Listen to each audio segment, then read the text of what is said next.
Hello students, मैं दिलीप कुमार आप लोगों का अपना चैनल स्मार्ट स्टेनो पे सभी का स्वागत करता हूं। हम लोग जेएसएससी का वीडियो में बराबर देख रहा हूं कि हम लोग का श्रुति लेखन को हम लोग ले रहे हैं और उसी को जो सीरीज चला रहा हूं उसी को कंटिन्यू करेंगे।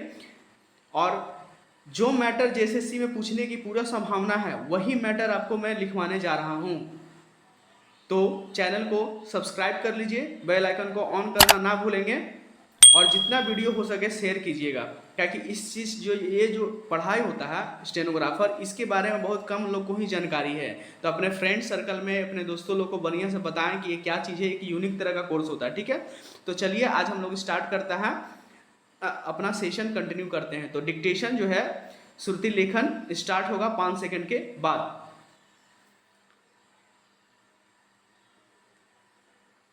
स्टार्ट।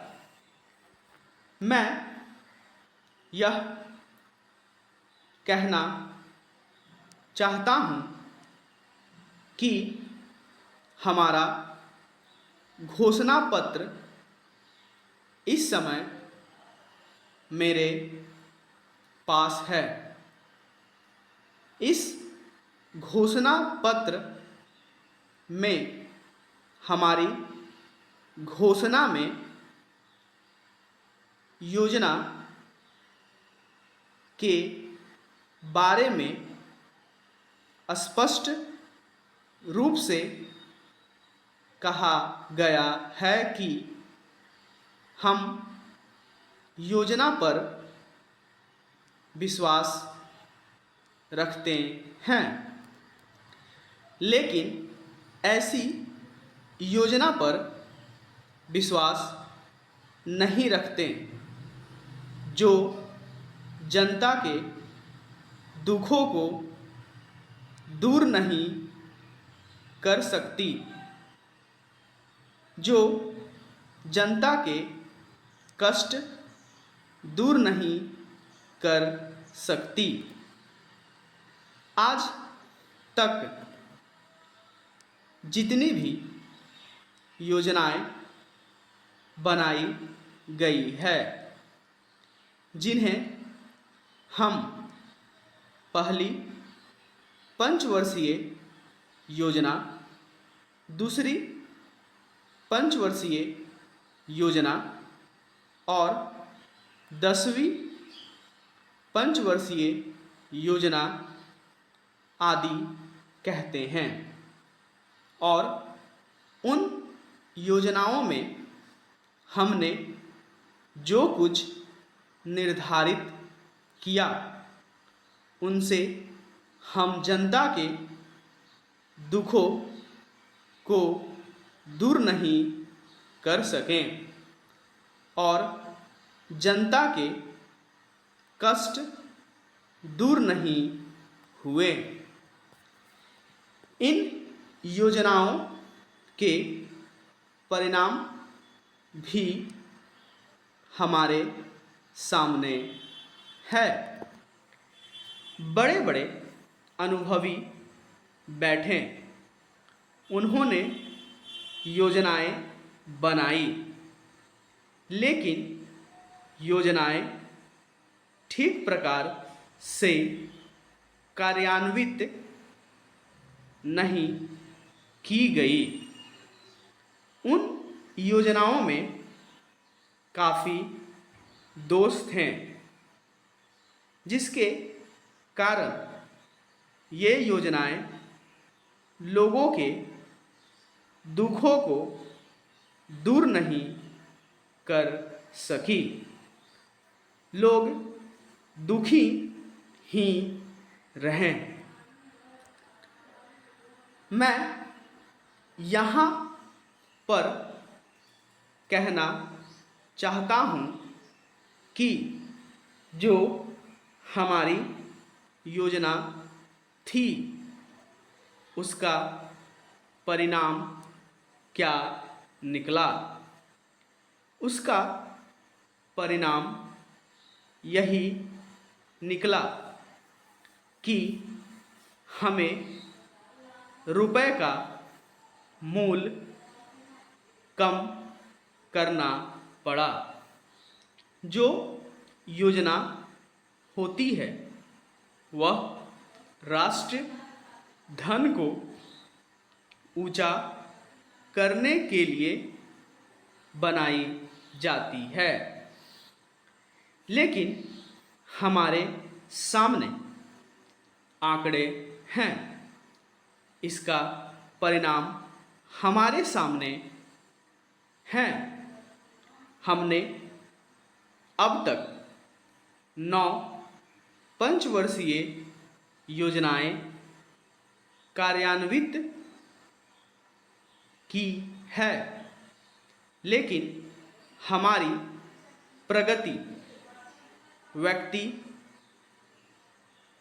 आय में और जीवन स्तर में अपेक्षित वृद्धि नहीं हुई है।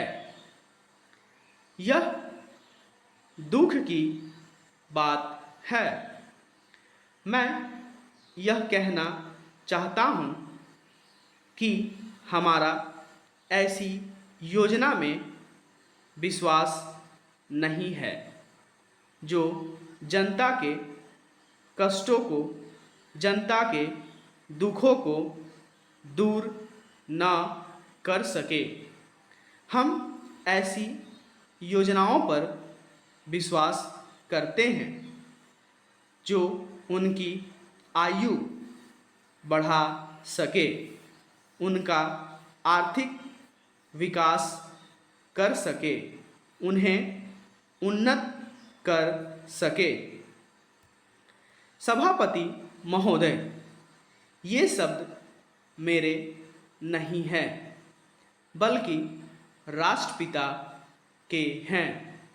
जो लोग आज सरकार में बैठे हुए हैं, क्या वे अपने दिल में सोचेंगे कि यह देशद्रोह शब्द बालकों को अंग्रेजी पढ़ाने के लिए राष्ट्रपिता का कहा हुआ है? आज 54 वर्ष देश को स्वतंत्र हुए हो गए हैं, लेकिन राष्ट्रपिता की इस बात पर आज तक ध्यान नहीं दिया गया है। अंग्रेजी भाषा को पढ़ाना क्यों बंद नहीं किया गया और उसको दैनिक कार्यों में क्यों प्रयोग में लाया जाता है? मैं इस बात को कई बार इस सदन में कह चुका हूँ और मैंने इस विधान परिषद की नियमावली में 1 वर्ष पहले एक संशोधन भी रखा था, लेकिन मेरा दुर्भाग्य है कि वह संशोधन वर्ष भर से इस सदन में प्रस्तुत नहीं हो सका। मेरी अपनी राय है कि कम से कम दैनिक कार्यों के लिए यदि सरकार अंग्रेजी भाषा पर बंधन लगा दे तो बहुत अच्छा हो, और जो यह अनुशासनहीनता है वह भी समाप्त हो जाए। सभापति महोदय, जैसा कि मेरे मित्र ने कहा, लड़कों के माता पिता अंग्रेजी का प्रयोग करते हैं और उनके शिक्षक भी उसका प्रयोग करते हैं, फिर बालकों पर उसका प्रभाव क्यों नहीं पड़ेगा? मैं उनसे सहमत हूँ कि बालकों में नकल करने की आदत होती है। जैसा वे अपने बड़ों को करते देखते हैं वैसा ही वे करते हैं। अगर हम कोई बुरा काम करेंगे तो उसका प्रभाव बालकों पर अवश्य पड़ेगा। आप देखेंगे कि जिस मनोवृत्ति के माता पिता और शिक्षक होते हैं उसी प्रकार के बालक भी होते हैं। हम दूसरों को तो परामर्श दे देते हैं लेकिन स्वयं उस पर अनुपालन नहीं करते। इसके साथ ही साथ हमको शिक्षा प्रणाली की और भी ध्यान देना है। Full stop. तो ये हम लोगों का 500 शब्द रहा और 50 का स्पीड रहा। आप लोग एक चीज़ नोटिस कीजिएगा, मैंने इसमें क्या किया, जैसे एग्जाम में पूछा जाता ना, देखिए जब एग्जाम का जब श्रुति लेखन या डिक्टेशन जिसको बोलते हैं देने जाइएगा आप लोग, तो देखिएगा कि जब बोला जाता है, स्पीच दिया जाता है, तो वो जो है अप और डाउन, थोड़ा सा स्पीड कम थोड़ा सा स्पीड ज़्यादा किया जाता है, मतलब फ्लक्चुएट करता है वो, ठीक है। उसी तरह का मैं भी आपको दे रहा हूँ, ठीक है। स्टार्टिंग में थोड़ा स्लो बोलेगा, फिर बीच में थोड़ा सा स्पीड बोलेगा, तो उसी तरह का मैं आप लोगों को as it is exam hall जिस हम कंडक्ट करवा के दे रहा हूँ, ठीक है। तो ये स्पीड जो है थोड़ा सा फ्लक्चुएट करता है, इसके लिए घबराइएगा आप लोग नहीं, ठीक है। वो करता ही है, थोड़ा सा स्पीड को बढ़ाता है, थोड़ा सा घटाता है, हल्का सा, ज़्यादा नहीं, 5 से 4 का मतलब डिफरेंस होता है। तो इसी चीज़ को मैटर को लिख लिए हैं। लिखने के बाद ट्रांसक्राइब जरूर करेंगे, ठीक है। और नेक्स्ट वीडियो में हम लोग बात करेंगे कि कैसे लिखना है, अनुवाद करके मैं आउटलाइन को फिर दूंगा जो सीरीज चला रहा हूँ, ठीक है। और डिक्टेशन तो रेगुलर रहेगा ही रहेगा। तो उस चीज़ को मैटर को लिखिए बहुत बढ़िया से। तो आज का सेशन यहीं पे रखते हैं, मिलते हैं नेक्स्ट वीडियो में। धन्यवाद।